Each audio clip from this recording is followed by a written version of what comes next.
This week in Agribusiness, serving America's most essential industry, with agriculture broadcaster Orion Samuelson and yours truly, Max Armstrong, and featuring agriculture meteorologist Greg Solier. This week in Agribusiness is brought to you by Firestone. You never farm alone. The markets have certainly been volatile, and China has been a big part of that. Will they remain a big part into the future? Hello, folks. Welcome to This Week in Agribusiness. Last week at the Farm Futures Business Summit, we had the chance to talk to experts in a lot of areas of agriculture. One of those experts was Greg Dowd. Ambassador Dowd was the former chief ag negotiator in our negotiations in China with the Phase 1 agreement, and I wanted to know, will they stick to it? You look at the record we set in just 9 months last year of nearly $30 billion, and you look at the change in commodity prices since that time. You know, you can add a lot of dollars to that with the same amount of commodity. So I think the question is, going forward, what does this mean for agriculture? How do we have to change and adapt? And I think one of the big things we saw, especially in our window of exports for soybeans to China, which is about September through February, is we just about maxed out our infrastructure. And so if we're going to expand and grow, given China's demand over time, how are we going to do that? And when we think about our competitors on the global stage, Brazil has been making some investments in infrastructure, and that's long been America's chief competitive advantage, is our waterways, our railways, and our ports to get this product out. Looking to the future, how can we make investments most effectively to maximize our infrastructure? I think that is exactly the conversation, and the topic in Washington right now is infrastructure. In agriculture, where we need to go to that regard. You know, it's an interesting conversation to look at prices and say, you know, maybe that's not our constraint now. Maybe there are other things that we need to consider. You know, we can grow yields, but can we export more, as we have to be competitive versus, as you indicate, Brazil on soybeans? We have a window. We've got to be able to maximize what we can do in that window. And then there are conversations on the meat side of the equation as well, which I think are just really, really interesting, given the world dynamics of China's demand for pork and beef versus what's going on in the rest of the world.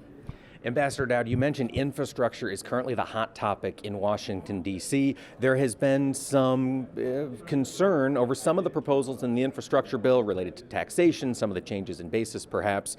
As this summer rolls on, will an infrastructure package actually get through in Washington, D.C.? You know, I have to tell you, I've been there a long time, and this is the strangest time I've ever seen. It's really hard to predict that right now. I think they're going to continue to work on infrastructure. I really don't know how to handicap the tax discussion, to be perfectly honest. But you're asking exactly the right question, and I think it's something for the remainder of the year that we need to keep a close eye on. I think, you know, hopefully folks in the center can come together and put together a package. Now, let's talk about China longer term. Once the Phase 1 is done, let's say they meet or at least get very close to their $80 billion trade agreement. What happens after that? What's the next step in our conversations about trade with China? Well, I think that largely depends on what China is going to do with this pork industry.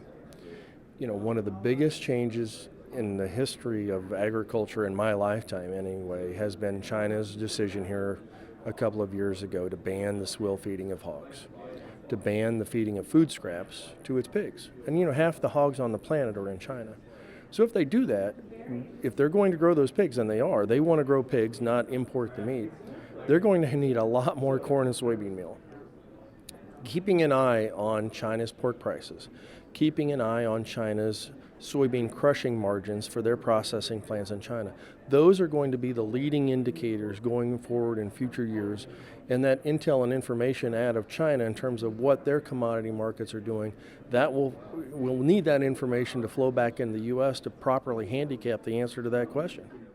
And I pressed Ambassador Dowd a little bit more on how much we can trust the Chinese and their statements, and he said we can always trust the prices they're paying domestically. So that's what to keep an eye on. Speaking of trusting prices domestically, our markets have certainly been volatile over the past several months. We're going to check in. Our friend Carl Setzer from Agrivisor is joining us. And Carl, it really seems as though the market's watching both weather and also anticipating what might be coming on next week's reports from the USDA with with regard to acreage and quarterly grain stocks. Let's talk the corn market. Carl, basis is stepping back a little bit. What's happening out in the countryside on the cash market? Yeah, Mike, we're sitting here watching this really close, and this really has become more of a focal point. Looking at what we have for corn inventory out here, starting to get a little bit of a feel that maybe farmers had a little more squirreled away out here in the bins than what we thought. We've seen a constant trickle of inventory come into this cash market, really, all winter, and picked up a little bit in the spring, shut down for planting season, which is understandable, and starting to see a little bit heavier movement again. Taking that as a bit of an indication that, yes, we had, number one, maybe a little bit more inventory stored on the farm than we thought. Number two, maybe these crops look a little better than we thought. Historically, a farmer is a little bit heavier on the sell side of his old crop inventory, the better his new crop looks once it starts growing.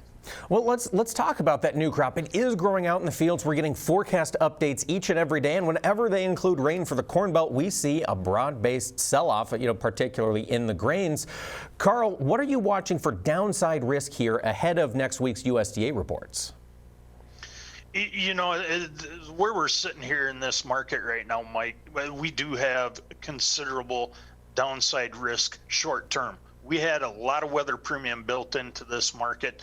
To see some of that pulled back out, not a surprise at all. Long term, however, you got to come back to the realization that when we look at balance sheets from the latest WASDE report, a 3% stocks to use ratio on soybeans, corn, 9%, and going forward, those don't get any better for new crop. Matter of fact, for soybeans, it holds steady. 3% stocks to use on soybeans, and anything remotely close to 7 to 9% on corn, you're going to see price rationing. Downside risk long term limited. Short term, I think we see a little bit, as like I said, we see this weather pulled out. We've also seen a big shift in the market. South America dominates trade right now. We know that. Our exports have slowed off a little bit. Corn fell behind that robust number that we saw here in the June WASDE. I don't think we see it altered too much going forward, but we're getting to that time of the year where we just don't have a lot of demand to drive us higher. Give us another 60 to 90 days. I expect that to change once South America starts to run out of their new crop supplies they're putting into the global market. That makes sense. South America pulls back on their global market. We continue to see domestic demand stay strong. Carl, the ethanol business continues to produce. We're up substantially week over week and year over year in ethanol. The bids just keep coming out there in farm country. What's your take on ethanol looking forward? Pretty optimistic. We sit here and look at ethanol, and you got to look at not just what we're using domestically as we see travel get back to normal levels, but let's take that again and take that globally. Look at what's happening down in South America. We know that their corn crop is down from last year. It's down from our early estimates. Going to likely fall in that 90 to 95 million metric tons in there somehow. Looking at their sugarcane crop, that's going to be down this year. There's their two main stocks for ethanol. Brazil has a higher ethanol blend rate, about 28% blending into the fuel. We start to see either that scaled back a little bit, or, Brazil looks at maybe importing some ethanol. At the very least, Brazil quits exporting ethanol, drives a little bit more demand to the United States, and all of a sudden we have domestic demand, we have more global demand. I think ethanol looks pretty good going forward, Mike. All right, we'll be back for more with Carl Setzer when we return. This portion of This Week in Agribusiness is brought to you by the Soybean Checkoff. Tips, videos, how-tos, and more. If it has to do with ag tech, you'll find it in the Tech Tool Shed, your unbiased one-stop resource. And we're back talking soybeans with Carl Setzer from Agrivisor. Carl, looking back over this rally in the soybean market, soybean oil has been a huge contributor to it, and about 2 weeks ago or a week ago, that market really started to back off. Can you give us an update? What's going on in the soy oil market? Yeah, we really hit a wall in soy oil, and the immediate response was, at the same time, White House putting out some thoughts that maybe they'll scale back some renewable fuel policies. I think that was a little bit of matching news to the market. I really don't think that was, as much of a factor as what we want to think it is. What was much more of a factor and an influence in what soybean oil did was you got to look at Malaysian palm oil. Palm oil has been driving soy oil for the past 6 to 9 months. All of a sudden we saw, surprise, Malaysia had more palm oil on hand than they thought. They saw some rationing. You see palm oil lost 20% of its value in 5 days. That's going to put pressure on soy oil, and that's going to put pressure on soybeans. It's just a house of cards that we have there when it comes to that. Was the renewable fuel policy part of it? It's a little bit betting on the come. Yes, we could see some scaling back of some blender policies there, but really, you stop back and you look at it. China is starting to fill up on their soy oil reserves, and it gets almost redundant. Everything, all roads lead to China when it comes to commodities, and when they have enough bought up and they back out of a market, this is what you have. You get these major corrections. Soy oil was not immune to that at all, and it just fell once the palm oil started its descent. That makes sense. Carl, as you look at the soybean market, of course, China, again, really moves the needle in that space.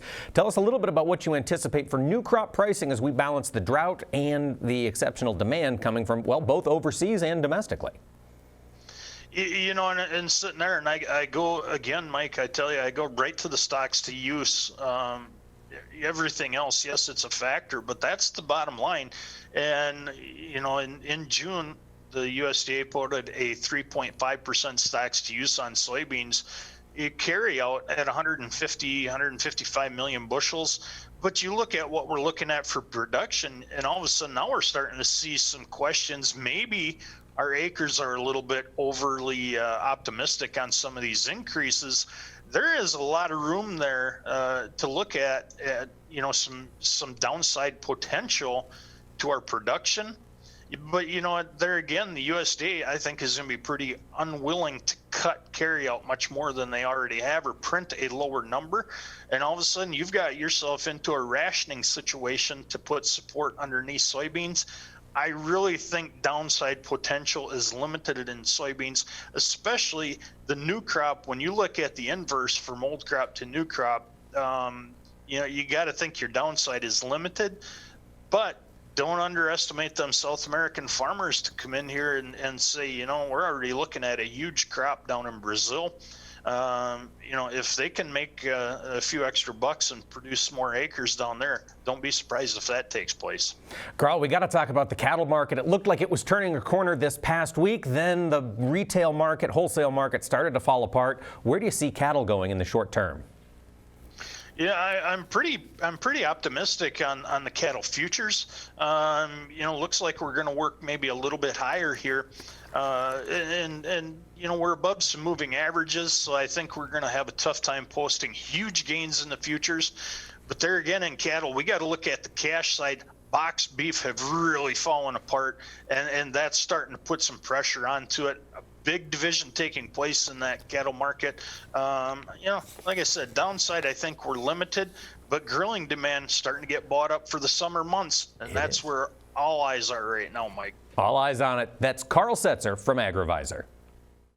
Chad Colby's look at agriculture technology comes your way next, brought to you by the IBM Watson Decision Platform, combining AI with Internet of Things data to help agribusiness increase yields, improve quality, and drive sustainability. Ag technology's always changing. Back in the day, it was 38-inch rows for corn. Then it went to 30. Now growers are looking at 15-inch rows. Chad Colby has an update. Certainly this time of year, there's a lot of crop management that's taken place. Hi, everyone. I'm Chad Colby.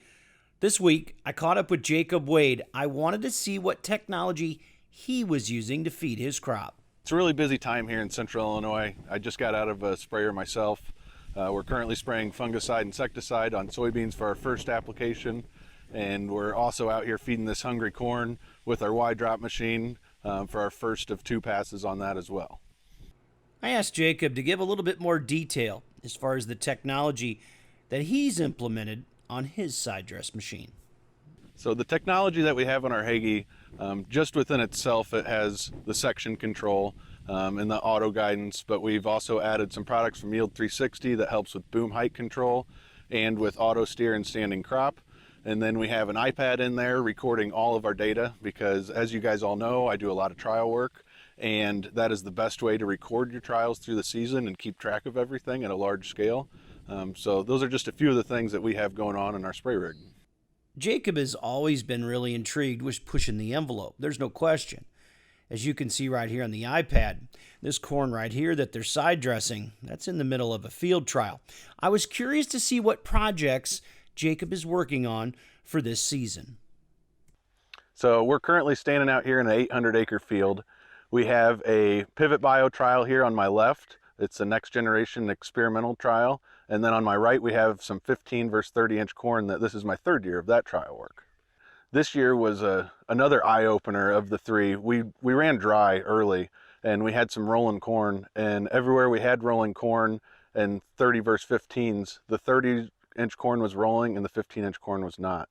We also had a recent wind event that came through, and a field laid over a lot of the 30-inch corn, and none of the 15-inch corn was laid over. One thing Jacob has always done with his research is he shared that data, and I'm always intrigued to hear what the data is showing him and what he's looking toward the future.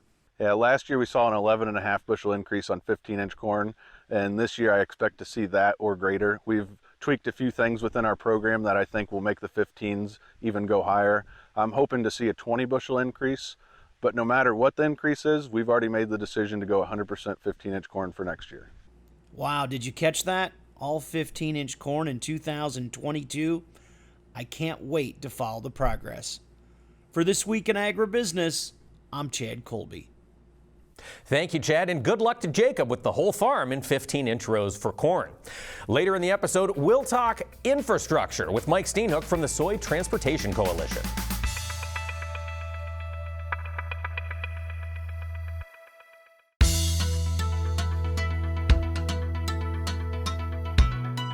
Thanks for joining us here on This Week in Agribusiness. A lot of us looking out the windows can see those crops growing in the field, but it won't be long before the combines are running and those crops wind up in grain bins. All of us in agriculture know that grain bin fatalities still happen far too often, and folks are making moves to put an end to it. One of those companies is Nationwide Insurance. They have, for the past several years, awarded volunteer fire departments, rural fire departments, and rescue services around the country with grain bin rescue tubes. This is an issue of deep importance to Max Armstrong, and he had a chance to catch up with Jason Berkland about what that program was able to accomplish here in 2021. Mike, again this year, Nationwide awarded those grain rescue tubes to fire departments across the United States. It's a program that they've been carrying out for a few years now. Jason Berkland joins us here, an Associate Vice President at Nationwide. Jason, we talked with you a few months ago when you were trying to get folks to go ahead and apply for those rescue tubes. Did you get quite a few applications? Yeah, Max, thanks for having me. We sure did get quite a few applications. Again, this year was over 1,000, and we were able to award 48 fire departments with the grain rescue tubes and the training that goes along with that. 48 fire departments receiving these tubes now, and across, I guess, a fairly wide geography. Am I correct? Yes, that's correct. So since 2014, we did hit a milestone. We're at 200 rescue tubes and training that are being provided countrywide, and that's in over 30 states. And training. That's important because that carries a value too, doesn't it? Yeah, that's a big component of it. Without the training, you really don't, the tube is nice to have, but if the fire department doesn't know how to put it together, how to properly use it, it's just a good piece of equipment that they have. So the National Education Center for Agricultural Safety, NECAS, we partner with them, and they go around with their state-of-the-art grain simulators. They actually will have a bin demonstration, and they will take the fire department and the rescue volunteers up there and put them in the flowing grain so they can feel what it's like, and then they'll put the tubes in to actually show how to rescue an entrapped individual. That training is crucial. I mean, it's one thing to have the tube and maybe to have some instruction on how to use it, but so that you're ready. That's one thing I've noticed about the fire service. You practice, you train, you practice, you train so that whenever you're called out to the scene, however unusual it might be, it almost seems like second nature with a response. You know what to do and you just go about doing it. Yeah, that's exactly right, Max. And that training is crucial, like you said.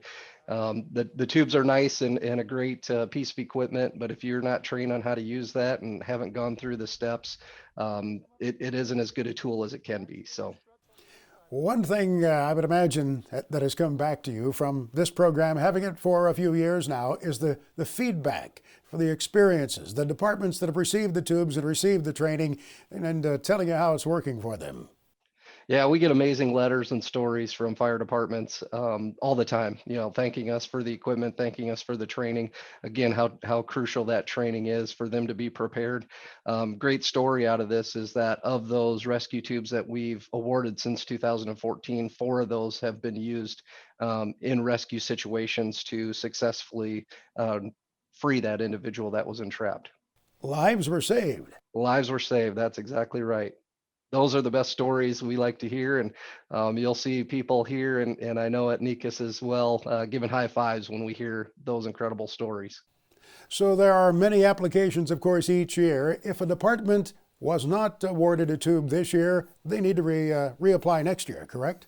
Yeah, that's exactly right. We'll open up again. The websites are open all year round, so you can go and check out the information there, and we'll start the process again come January 1st for their nominations onto the 2022 Grain Rescue Tube Contest. And refresh our memory in case somebody wants to put it on the calendar. When do those applications need to be in? Yep. So the deadline is May 31st. So we're through 2021. Again, 48 rescue tubes awarded and 200 since 2014. So it'll be May 31st, 2022 to nominate your fire department. Give us that website again where folks can go for more information, Jason. Yep. You can go to www.thinkgrainbinsafety.com or www.grainbinsafetyweek.com. Well, we never know what kind of fall harvest we're going to have. We never know how much wet grain winds up being put away in the bin in some instances, which can cake and cause more problems and sometimes result in more entrapments. But let's just assume that we can always have that challenge out there. So we need to be prepared, need to be mindful of the dangers that lurk in the bin, and they need to have first responders prepared. Thank you guys for that. Yes, yeah, it's again a great initiative, and we're more than welcome to do it. Being the #1 insurer, farm and ranch, this is near and dear to our heart. A lot of our associates either farm or grew up on farms, so this is a great opportunity for us to kind of make everybody aware of the issue. Jason Berglund, thank you. We appreciate the visit. Mike, that's 48 rescue tubes that have went out this year on top of those that have been awarded in the past by Nationwide to rural fire departments. And in case you missed that, lives have been saved. Thank you, Max, and thank you, Jason, and thank you, Nationwide. 4 lives saved so far. Folks, we can make it more. If you're associated with a rural fire department or rescue team and you want to bring some of these tools to your neck of the woods, get on the website thinkgrainbinsafety.com and submit those applications by May 31st, 2022. And when we come back this week in Agribusiness, we'll take a look at what to expect with the reports next week as we talk to Bill Biederman from agmarket.net. This Week in Agribusiness, serving America's most essential industry, is brought to you by Firestone. You never farm alone. Welcome back to This Week in Agribusiness. As a lot of us are looking ahead to the markets in this next week, Wednesday could be quite a day. USDA is issuing 2 reports, the planted acreage report and the quarterly grain stocks. Historically, these reports have been things that moved the markets, and I wanted some perspective on that. While we were at the Farm Futures Business Summit, I had a chance to talk to Bill Biederman from agmarket.net about what has happened in the past when the USDA has issued these reports. If you go through all the math and look at the historical numbers of all acres and how they're divvied up, we really could only come up with between 1 to 3 million more acres that USDA should be able to find in their new revisions. However, USDA has kind of a history of finding ghost acres that amount to about 4 million over and above what it makes sense. So that means you could have 6 or 7 million acres if they come up with those ghost acres. But this is a very volatile report, and oftentimes it doesn't match with the math that we do. It matches with USDA math. And let's talk about those 1 to 3, potentially 4 to 6 million acres. Those are principal crop acres in total between wheat, corn, soybeans, and everything else, correct? Well, we looked at everything. We looked at the sorghum and the barley, everything. So, we did a very intense study of what we could expect, because this year of all years, it's really critical to nail this right. I mean, if we end up within that 3 million acre range, we're still going to need a near record yield, if not record yield, to meet demand. So, this will be a big report. It certainly will be. And of course, agmarket.net, you'll publish your estimates as we get a little closer to the report date next week. But in the meantime, let's talk quarterly grain stocks. Bill, that's another area there's a lot of question, very strong basis out in the countryside. How much corn, how much soybeans do you think are out there right now? Well, okay, so if you go back to last third quarter, USDA made these huge revisions and dropped the inventories that were out there down to what we as an industry had been saying for a long time. Basis had been strong all the way through fall, and we were all like, what's going on? The stocks must not be as large as USDA said, and USDA kept revising. The fear is this time, we've seen basis back off in the last 3-4 weeks, and the fear now is that USDA will magically come up with more bushels out there in stocks. And, so really the risk to the producer and to the market, in this two reports, is bigger stocks than we expected and more acres than what makes sense. We'll keep our head on a swivel for next Wednesday when those reports come out from the USDA. Our thanks to Bill Biederman of agmarket.net for being with us. Now, agriculture meteorologist Greg Solier brings us his farm weather forecast for the nation for the week ahead. It's presented by Pivot BioProven, the nitrogen-producing microbes that stay put, whether or not. Weather. It's on everybody's mind, and Greg Solier is here to break it down for us. Greg, looking out to the Pacific Northwest, they are dry. I hear it might get a little hot. Oh, big time. And as they say, and I'm sure you've heard this before, space them out, water them down. They're the livestock sector. And hopefully you folks in the Pacific Northwest will be doing the same. It is hot and then some, with record and probably near record-setting warmth in all but areas right up to the coastline here. Even the Rogue River Basin, Willamette Valley, big ridge of high pressure all the way up to the Canadian Rockies on southward. A little troughiness, and you get a little low-level moistures with the daytime heating and the potential for a thunderstorm or two, largely lightning-based. So the specter of fire is probably on the increase early to middle parts of the week. The hot ridge is really locked down here through late week with this hot ridge here, the trough downstream across the plains, another hot ridge over the eastern part of the country.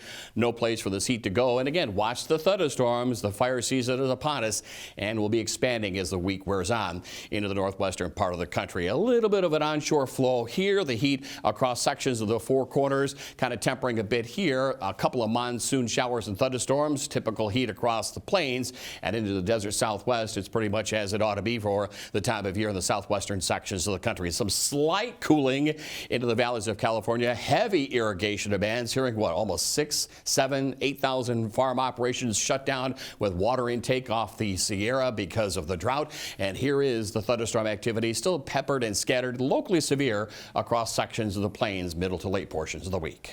Well, Greg, over the past week or so, numerous parts of the Corn Belt got a little break from the hot temperatures, but I imagine they're coming back. They will, at least in the Plain States areas. Now, we talked about that hot ridge here. There's another hot ridge off across this part of the country, eastern states.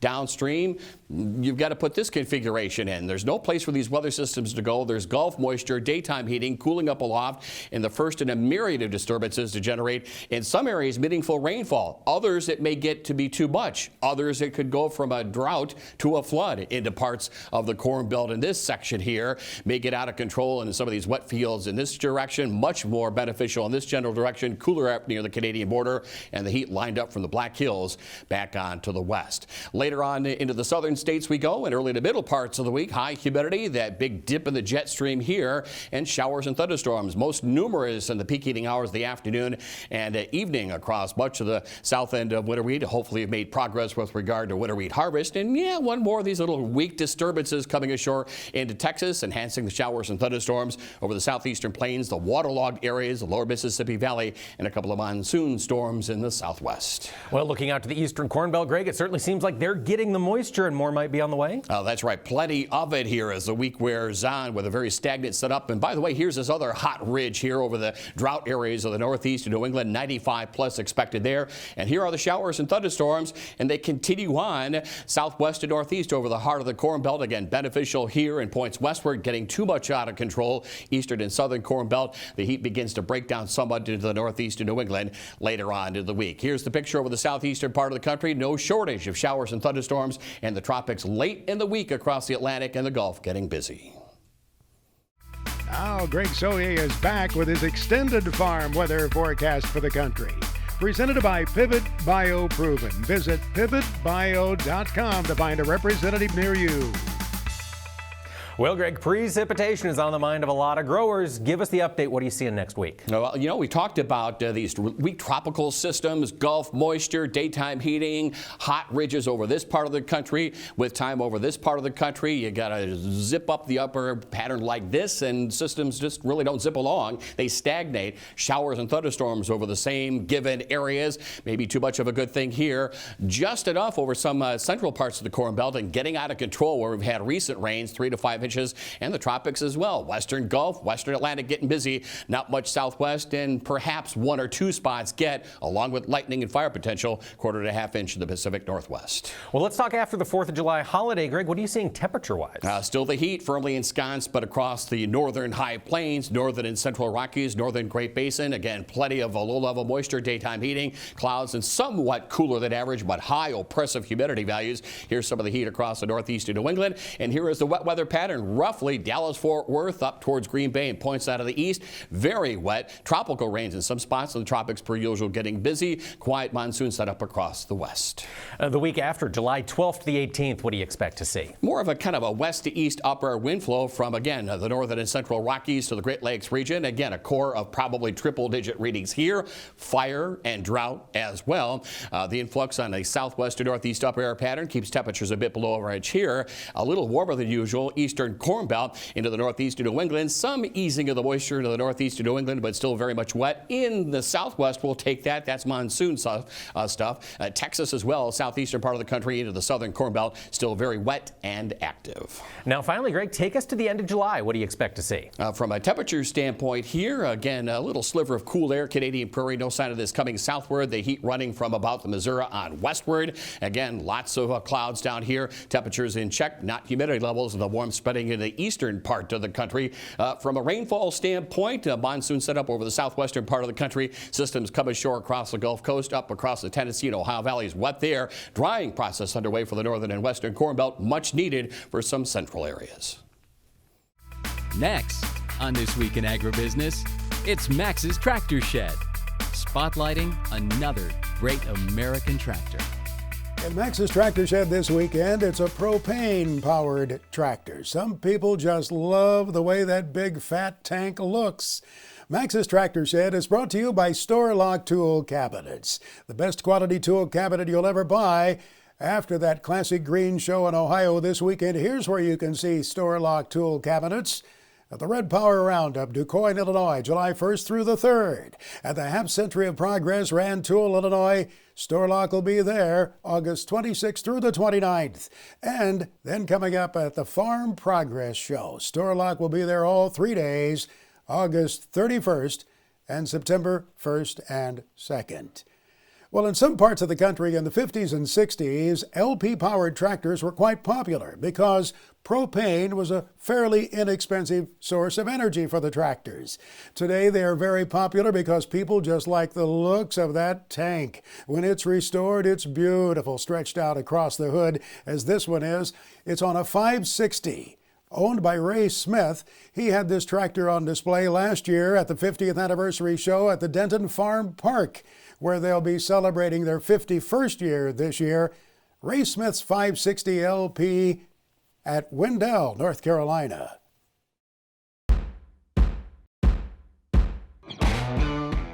Well, Max, we're rounding out the end of June with a big sale on June the 30th on BigIron.com. 21st Century Equipment from Scottsbluff, Nebraska's got some late model equipment, a John Deere 8335R mechanical front tractor. They've got a John Deere 1775 24-row 30 planter. They've got a John Deere 1720 series 16-row 30 planter with a stacker bar. Plus they've got a John Deere 1890 series air drill with a 1910 cart. Now, Orville Cohen is retiring. He's from Canton, Kansas. He's got a hard-to-find John Deere 6030 tractor. William Dunley from St. Charles, Minnesota. They're selling an Oliver 1955 tractor and an Oliver 77 row crop with the side shields. Lawrence W. Balsley estate sale in Plainview, Iowa features 74 items. They've got a John Deere 9660 combine, Ford 8970 tractor, and a TW20 tractor. Pat Shurek is retiring from Shelbyville, Kentucky. They have 23 items, including a John Deere 4555 tractor, and a John Deere 9650 combine, and a Kinsey 3500 series split row planter. And check out Weber Trucking Inc. out of Loda, Illinois.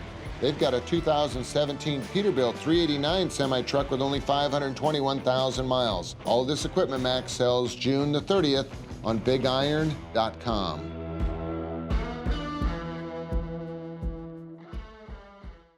The FFA Chapter Tribute is sponsored by Nationwide, the #1 farm insurer in the country. To register your FFA chapter, go to nationwidesupportsffa.com. That's nationwidesupportsffa.com. Nationwide, we stand for you. This Week in Agribusiness is proud to continue our salute to FFA, and we've been getting to know the leaders from the Michigan FFA. Joining us this week is Caitlin Higgins. Her term as the Region 2 State Vice President is coming to a close. And Caitlin, you grew up a city girl. What was it that got you interested in FFA?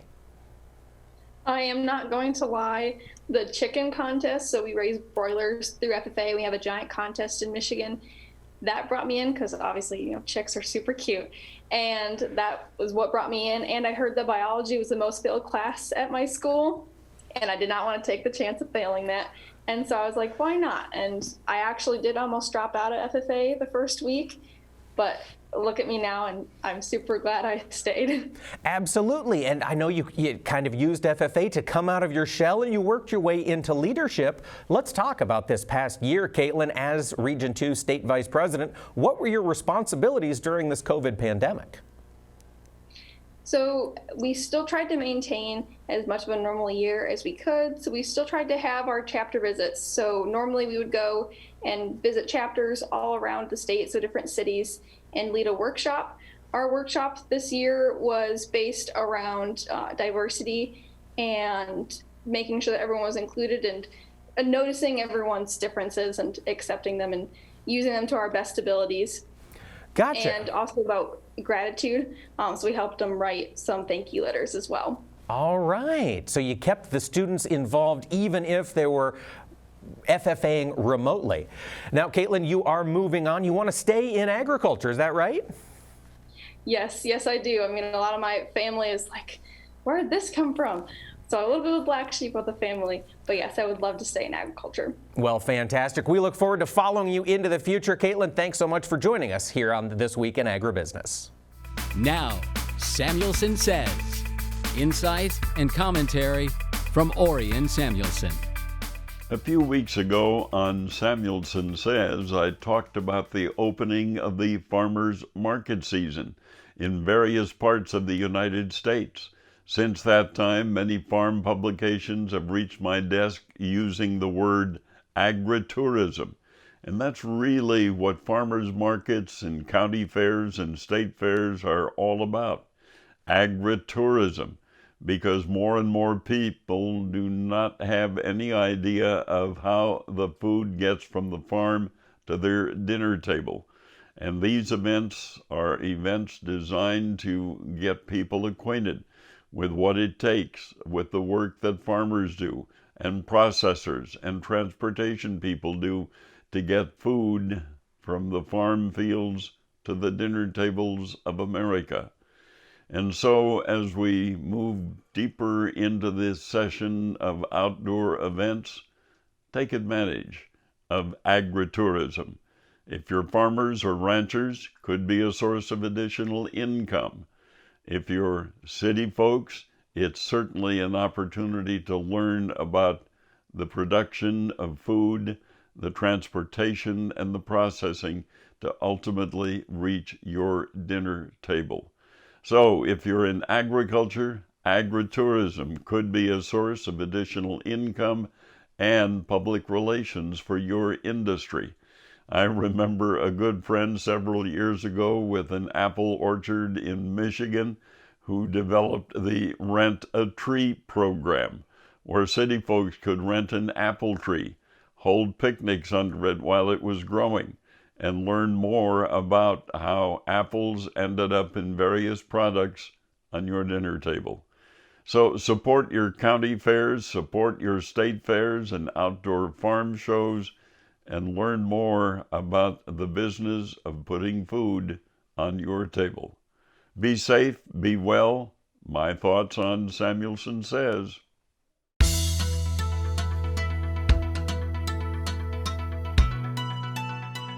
Grain movement was a big topic of conversation this past year. Right now, there are several issues which could impact that. Some mergers and acquisitions among the railroad industry, and of course, concerns about our inland waterway system. Mike Steenhoek of the Soy Transportation Coalition walked us through. Well, the two Canadian railroads, Canadian Pacific Railroad and Canadian National, which are bitter competitors, they've both made this offer to purchase Kansas City Southern Railway, which is the smallest of what are called the 7 Class 1 railroads. The Canadian Pacific offer was approved by both boards, but then the Canadian National Railroad, which is significantly larger than the Canadian Pacific, provided an unsolicited offer that is much larger in scope than the Canadian Pacific offer and much greater than what the Canadian Pacific can even think about offering. They don't have the financial wherewithal to counter that offer. So as a result, the Kansas City Southern has made the conclusion that the Canadian National offer is the superior one, so they are no longer pursuing a merger with the Canadian Pacific. And so that's the current next step is for the Surface Transportation Board, which is the federal agency that approves railroad mergers and acquisitions, to render their decision. This is going to be a lengthy process. It'll take at least 16 months to arrive at a final decision, but the interim decision that the Surface Transportation Board needs to make is to whether or not they approve what's called a voting trust, which is kind of a temporary arrangement where Canadian National essentially manages and operates the Kansas City Southern, but without that final approval, which is a more lengthy process. Now, Mike, when we think about the modes of transportation in this country, obviously water transport is one of the places that America exceeds the global expectations. We've got locks and dams up and down the Mississippi, and they need some love. Do you think we're going to get any substantial funding for those repairs here in the next, call it before the 2022 election? Well, I commend both the president and congressional Republicans for including inland waterways as a part of these negotiations. You would think that it would be routinely advocated, Republicans or Democrats or across the various administrations over the years, but it has been neglected. And so we do take a lot of encouragement that we're seeing inland waterways discussed. The proposal by the president is $17 billion, which would provide a significant amount of funding, depending on how it's apportioned. The devil's always in the details, but that would be a significant amount of funding to get some of these priority projects done. So we're very hopeful that we'll see something meaningful done on the inland waterway system. And even in the absence of federal government funding, we're still seeing private parties taking a look at these rivers and recognizing these are fantastic highways of commerce. A new barge loading facility just opened in Northwest Iowa. And that's been a really encouraging development. The Farmer Cooperative, new cooperative that's based out of Fort Dodge, they recently had a ribbon cutting for their new barge loading and unloading facility in Blencoe, Iowa, which is just off of Interstate 29, north of Council Bluffs, south south of Sioux City. This is now the furthest north barge loading and unloading facility on the Missouri River. And one of the things that I've long argued is that the reputation of the Missouri River is worse than its actual potential. A lot of people don't think the Missouri River is a reliable opportunity for maritime commerce, and I argue that it is. It's never going to rival the Mississippi River, the Ohio River in terms of freight handled, but it is a maritime highway that should be more accessible to farmers in western Iowa, and I would also eastern Nebraska, eastern Kansas, South Dakota, and Missouri.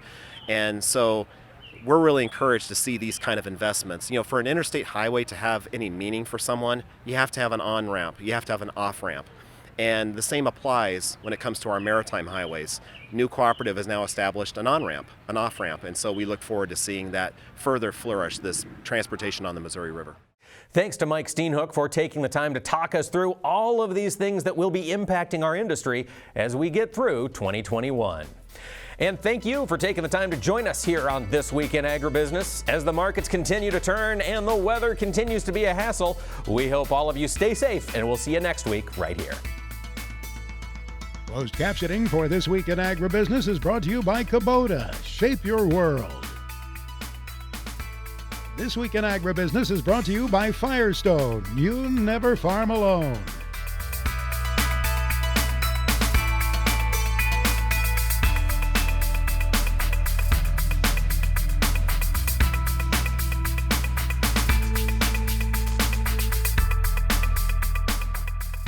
This Week in Agribusiness is produced by Omax Communications in association with 22 Creative Group.